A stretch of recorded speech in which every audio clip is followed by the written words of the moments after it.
মহাদেবের এমন এক চোখ যা খুললেই সৃষ্টি কেঁপে ওঠে, দেবতারা ভয়ে নত হয়ে যায় আর অশুভ শক্তি মুহূর্তে ভস্ম হয়ে যায়। এই রহস্যময় চোখটি দেবাদিদেব মহাদেবের কপালে আছে, যাকে তার তৃতীয় চোখ বলা হয়। হিন্দু পুরাণে বলা হয় মহাদেব শিব শুধু ধ্বংসের দেবতা নন, তিনি মহাজগতের গভীরতম রহস্যের অধিপতি। তার কপালের মাঝখানে থাকা তৃতীয় চোখ কোনো সাধারণ অঙ্গ নয়, এটি হলো দিব্য জ্ঞান, তপস্যা এবং প্রলয়ের আগুনের প্রতীক। একসময় মহাদেব কৈলাস পর্বতে গভীর ধ্যানে নিমগ্ন ছিলেন। তার এই ধ্যান এতই গভীর ছিল যে চারিদিকে সময় যেন থমকে গিয়েছিল।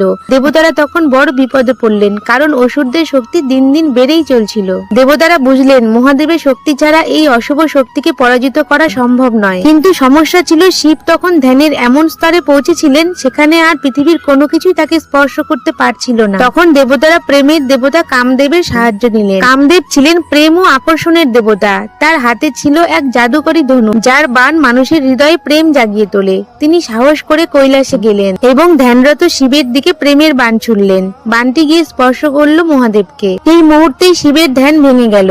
কিন্তু ধ্যান ভাঙার সাথে সাথে মহাদেবের মধ্যে জেগে উঠল প্রবল ক্রোধ। সারা মহাবিশ্ব যেন কেঁপে উঠল সেই ক্রোধে। হঠাৎ শিবের কপালে এক ভয়ঙ্কর আলো জ্বলে উঠল। ধীরে ধীরে খুলে গেল তার ত্রিনয়ন। সেই চোখ থেকে বের হলো এমন এক অগ্নিশিখা যা আগুনের সাধারণ অংশ নয়, এটি ছিল প্রলয়ের আগুন। এক মুহূর্তের মধ্যেই সেই আগুনে কামদেব ভস্ম হয়ে গেলেন। দেবতারা ভয়ে কাঁপতে লাগলেন, কারণ তারা বুঝলেন এই তৃতীয় চোখের শক্তি যদি পুরোপুরি জেগে ওঠে তবে পুরো সৃষ্টি ধ্বংস হয়ে যেতে পারে। পরে দেবতাদের প্রার্থনায় শিবের ক্রোধ শান্ত হয়ে গেল।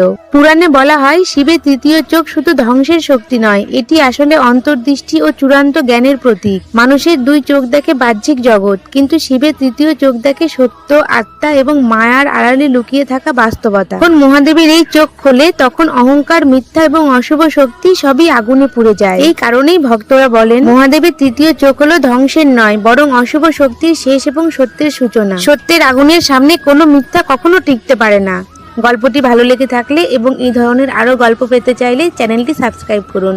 হরে কৃষ্ণ।